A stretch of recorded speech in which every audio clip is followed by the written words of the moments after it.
نحمده ونصلي على رسوله الكريم اما بعد۔ ترجمے والے قرآن پاک کا صفحہ نمبر 824، 22واں پارہ، سورہ یاسین، دوسرا رکوع، آیت نمبر 13 تا 15۔ اعوذ باللہ من الشیطان الرجیم، بسم اللہ الرحمن الرحیم۔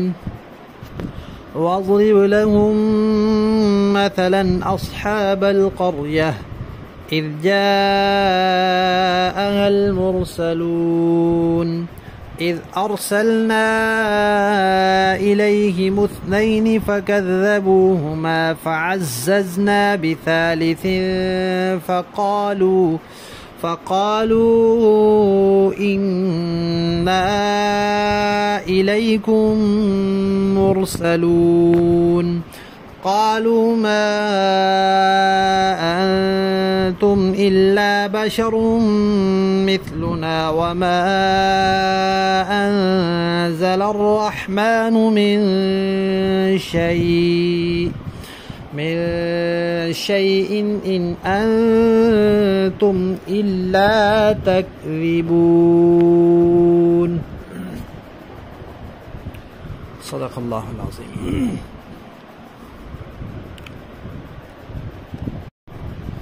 گزشتہ رکوع میں اللہ تعالیٰ نے فرمایا تھا کہ آپ نبی ہیں، آپ سیدھے راستے پر ہیں اور آپ لوگوں کو ڈرائیں۔ قرآن پاک اسی لیے بھیجا گیا ہے، لیکن اکثر لوگ ضد اور تکبر کی وجہ سے نہیں مانتے۔ اور پھر یہ بتایا تھا کہ جو کچھ وہ اعمال کر رہے ہیں وہ محفوظ رہیں گے اور ان کا حساب ہوگا۔ اب اللہ تعالیٰ فرما رہے ہیں کہ آپ ان کو ایک مثال بھی سنا دیں، ایک قصہ بھی سنا دیں کہ تم سے پہلے بھی آخر دنیا میں لوگ آئے ہیں، انہی میں سے ایک قوم کا قصہ ہے۔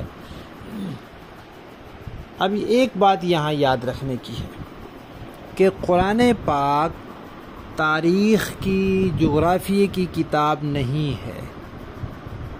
قرآن پاک ہدایت کی کتاب ہے، نصیحت کی کتاب ہے۔ اس لیے جو واقعات، جو قصے قرآن پاک میں آتے ہیں، کوئی ضروری نہیں کہ قرآن پاک ان کی پوری تفصیل بیان کرے کہ یہ ہوا، پھر یہ ہوا، پھر یہ ہوا۔ پورا واقعہ سنانا مقصد نہیں ہوتا، کہانی اور قصہ سنانا قرآن پاک کا مقصد نہیں ہے۔ اسی طرح قرآن پاک اس قوم کا علاقہ ضرور بتائے، اس قوم کا زمانہ ضرور بتائے، ایسا نہیں ہے۔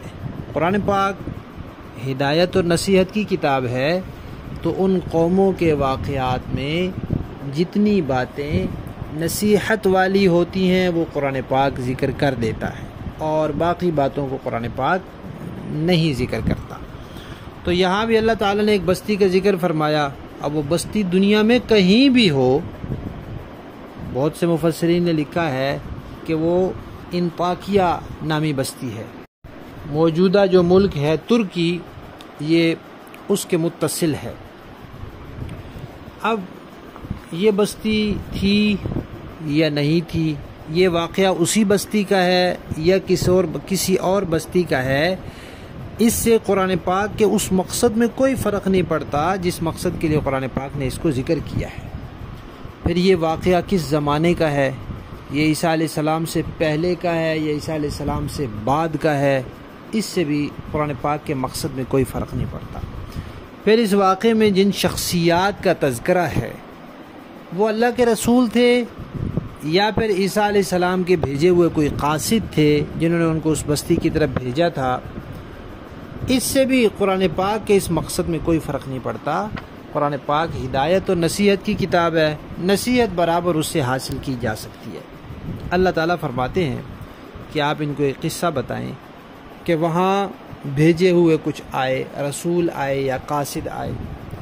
پہلے 2 آئے، لوگوں نے ان کو جھٹلایا کہ تم اللہ کے رسول نہیں ہو یا تم نبی کے بھیجے ہوئے نہیں ہو۔ تو اللہ تعالیٰ نے پھر ایک تیسرے کو بھی بھیج دیا اور جا کر ان سے کہا کہ بھئی ہم تمہاری طرف بھیجے گئے ہیں. اگر وہ رسول تھے، نبی تھے، تو انہوں نے بتایا ہوگا کہ اللہ نے بھیجا ہے، اور اگر وہ عیسیٰ علیہ السلام کے یا کسی اور پیغمبر کے قاصد تھے تو انہوں نے بتایا ہوگا کہ ہم اللہ کے نبی کے بھیجے ہوئے ہیں.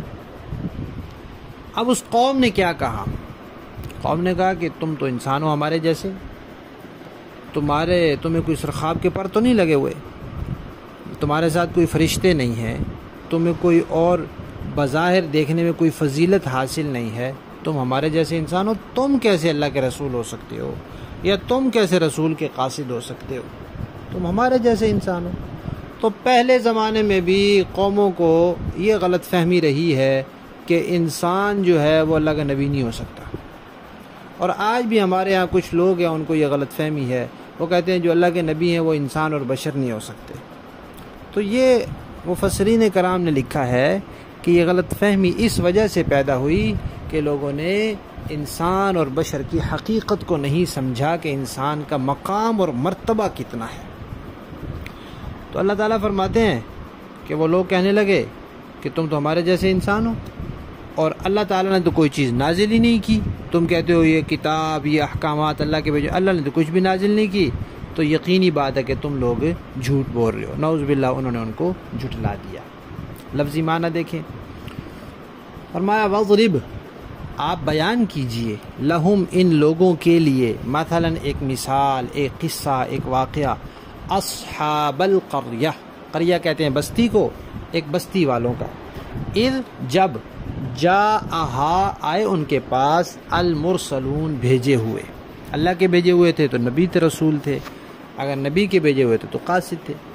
اذ ارسلنا، اللہ فرماتے ہیں جب ہم نے بھیجے، الیہم، ان کی طرف، اثنین، دو کو بھیجا، فکذبوا، تو جھٹلایا بستی والوں نے، ہما، ان دو کو، فعززنا، پھر ہم نے تقویت دی ان دو کو، بثالث، تیسرے کے ساتھ، فقالوا، تو ان تینوں نے کہا، انا، بے شک ہم، الیکم، تم لوگوں کی طرف، مرسلون، بھیجے گئے ہیں، ہمیں حکم ہوا ہے کہ جاؤ.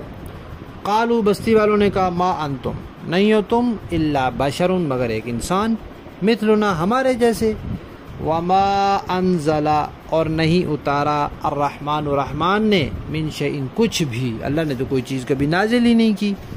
ان انتم، نہیں ہو تم، الا، مگر، تکذبون، جھوٹ بولتے ہو. نعوذ باللہ، انہوں نے ان کو جھٹلا دیا. با محاورہ دیکھیں جی. وَاضْرِبْ لَهُم مَّثَلًا أَصْحَابَ الْقَرْيَةِ إِذْ جَاءَهَا الْمُرْسَلُونَ، اور اے پیغمبر آپ ان کے سامنے ایک بستی والوں کی مثال پیش کیجئے جب ان کے پاس رسول آئے تھے. اذ ارسلنا الیہم اثنین فکذبوہما فعززنا بثالث فقالوا انا الیکم مرسلون. جب ہم نے ان کے پاس شروع میں 2 رسول بھیجے تو انہوں نے دونوں کو جھٹلا دیا، پھر ہم نے ایک تیسرے کے ذریعے ان 2 کی تائید کی، اور ان سب نے کہا یقین جانو کہ ہم تمہارے پاس رسول بنا کر بھیجے گئے ہیں. قالوا ما انتم الا بشر مثلنا وما انزل الرحمن من شيء ان انتم الا تكذبون. بستی والوں نے کہا کہ تمہاری حقیقت اس کے سوا کچھ بھی نہیں ہے کہ تم ہم جیسے ہی آدمی ہو، اور اللہ تعالیٰ نے تو کوئی چیز نازل نہیں کی اور تم سراسر جھوٹ بول رہے ہو. صدق اللہ العظیم. اس قصے کے اس ابتدائی حصے سے ہمیں یہ سبق ملتا ہے کہ خام خواہ کسی کو جھٹلانا نہیں چاہیے، اور بات کو قبول کرنے کے لیے اپنی من پسند شرائط نہیں لگانی چاہیے کہ ایسی بات ہوگی تو ہم قبول کریں گے ورنہ نہیں. بندے کو کوئی حق نہیں ہے کہ وہ یہ کہے کہ اللہ اس طرح کہیں گے تو میں اس کو مانوں گا، اس طرح کہیں گے تو میں نہیں مانوں گا، فلاں کے ہاتھ پیغام بھیجیں گے تو مانوں گا، فلاں کے ہاتھ بھیجیں گے تو نہیں مانوں گا. بندے کا کام ہے رب کو راضی کرنا اور رب کی بات ماننا. وہ جس ذریعے سے بھی بھیج دیں، جس واسطے سے بھی بھیج دیں. اللہ تعالی ہم سب کو اپنے تمام احکامات کو صحیح ماننے اور ان پر عمل کرنے کی توفیق عطا فرمائے. آمین.